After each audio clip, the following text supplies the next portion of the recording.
Magandang araw mga kaibigan. Bigyan natin ng reaksyon, opinion, itong pahayag ni Senator-elect Panfilo Lacson, o Ping Lacson, doon sa panawagan ng Pangulong Marcos Jr. na mag-resign, mass resignation ang kanyang gabinete. I think more than 39 natang nag-resign. So, maganda itong panawagan, matinding pahayag, patama, pasaring, I don't know, how will you call it? Dito sa kanyang official Facebook page, Ping Lacson, 21 hours ago, verified account. Okay, sabi niya, higit sa hiling na courtesy resignation, maaari ring gamitin ng Pangulo ang kanyang persuasive powers sa Kongreso. Take note, yung persuasive, nilagyan niya ng clause, in-emphasize ba niya? Maaari ring gamitin ng Pangulo ang kanyang persuasive powers sa Kongreso, lalo na ang mababang kapulungan upang maalis insertions at pork barrel sa nalalapit na congressional deliberations ng 2026 national budget. Okay? Ito ang kanyang, okay. In English pala yung English yung kanyang statement. Ito, basahin natin sa English. On the call for courtesy resignation of cabinet members by BBM, May 22, 2025.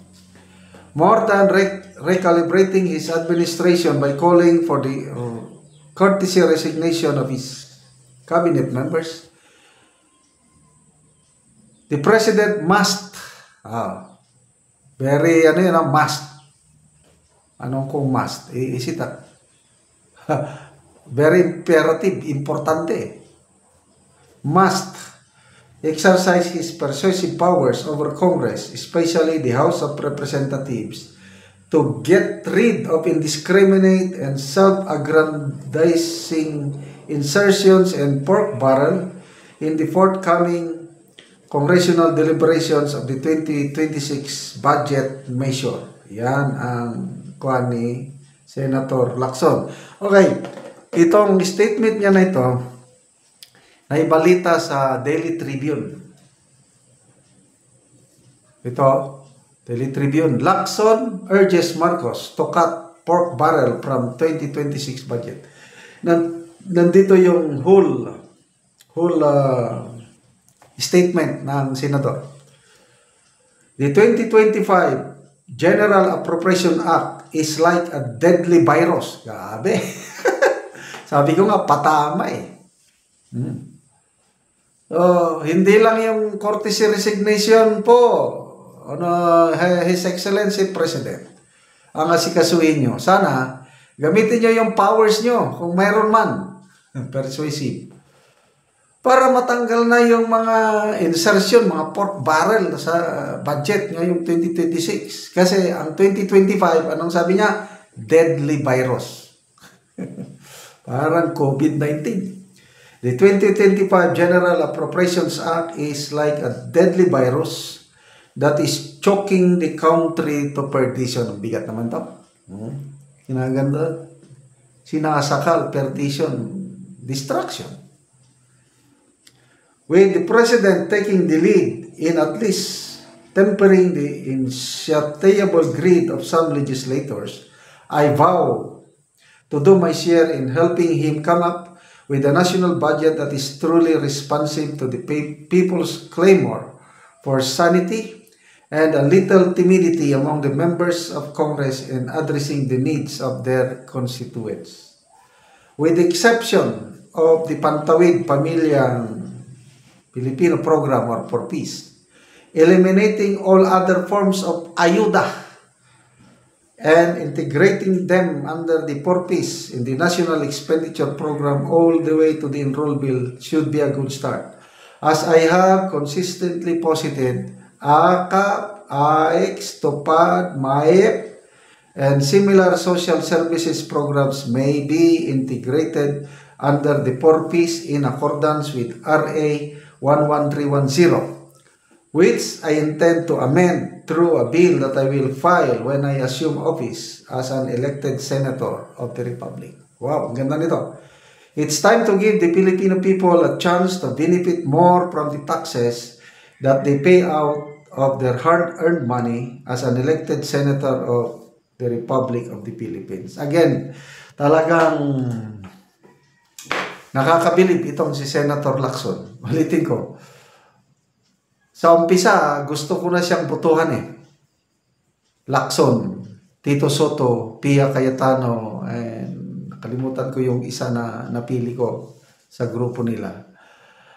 Kung hindi lang nila inimpeach si BP Sara, hindi nila kinidnap si Tatay Digong, hindi ako mag-solid Duterte plus 2. Eh nang dahil inipit na nila mga Duterte, protest vote tayo, kaya Duterte na. So, napakaganda itong sinasabi ni Senator Lacson. Nung yung mga unang termino na sa Senado, talagang binubusisi niyang budget. Hindi pwedeng lumot. Kaya panahon ni PRRD, I think 2019 yun, mayroong binito ng presidente na malaking amount, billions, dahil sa kagagawan na pagtutulungan ni Senator Lacson and Senator Tito Soto. Kaya hindi nakalusot yung mga insertion, mga pork barrel. So, salamat po, Senator Lacson. Sana itigil niya, ipatigil niyo yung mga AX, ayuda, tatupad, yung ginagamit lang sa eleksyon, hindi na pwede yan. Tama na yan. So, sana ang Pangulo, yung persuasive powers, gamitin niya kung meron man siya. Ano bang ibig sabihin sa persuasive? Hindi mo naman niya diktahan kasi separate branch of government ang Congress, Persuasive, yung bang kung magaling ka kasing leader, you can use persuasion para susunod yung iba. Kung magaling kang leader, kailan kung mahina kang leader, wala kang magawa. Ikaw pa ang susunod-sunod. Kagaya ng 2025 budget. Executive, meron ng nakalatag na pinag-aralan. Pagdating sa Kamara, pagdating sa Baykam, wala, chinap-chap. Kaya sabi nila, most corrupt budget in history. Bakit? Dahil ang presidente, nawawalan na siya ng persuasive power. Hindi na nasusunod. Ang gusto niya, nasusunod yung mga gusto ng Baykam. Yan ang ayaw mangyari ni Senator Lacson. It's good. So, wag lang sana hanggang resignation lang. Ayusin nyo ang budget ng 2026. Salamat naman. Mga kaibigan, salamat sa inyong pagsubaybay sa ating channel. Nakakatulong kayo ng malaki sa tribong talanding ng Bukidnon. Dahil ang ating sweldo sa channel na ito is charity, pantulong. Sa ngayon, namimigay tayo ng mga yero at pako para ma-repair ang sira-sirang bahay ng talandig na tribo ng Bukidnon. Panoorin nyo ang video na ito. Ni ang yero nga itabang sa mga tao nga kadtong daot na ilang balay. Ug abot na gid ang ilang yero. Ano ni sila ang tagaan.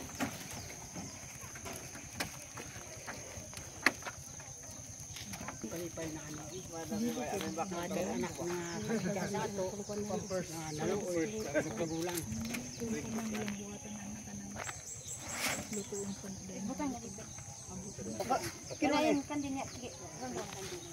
Ito asaron kay para mabidyon ka. Salamat sa panalangin nga among madawat sa Ginoo. Labi na ang mga vlogger. Thank you dahil sa kuan aning panalangin. Ya ka isan digno diya sa balay.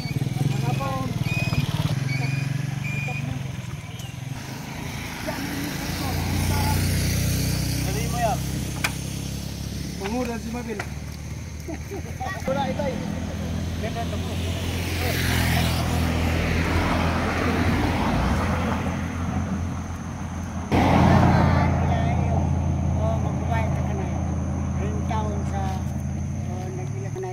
Itas ang kinabuhi kuda di katapusan.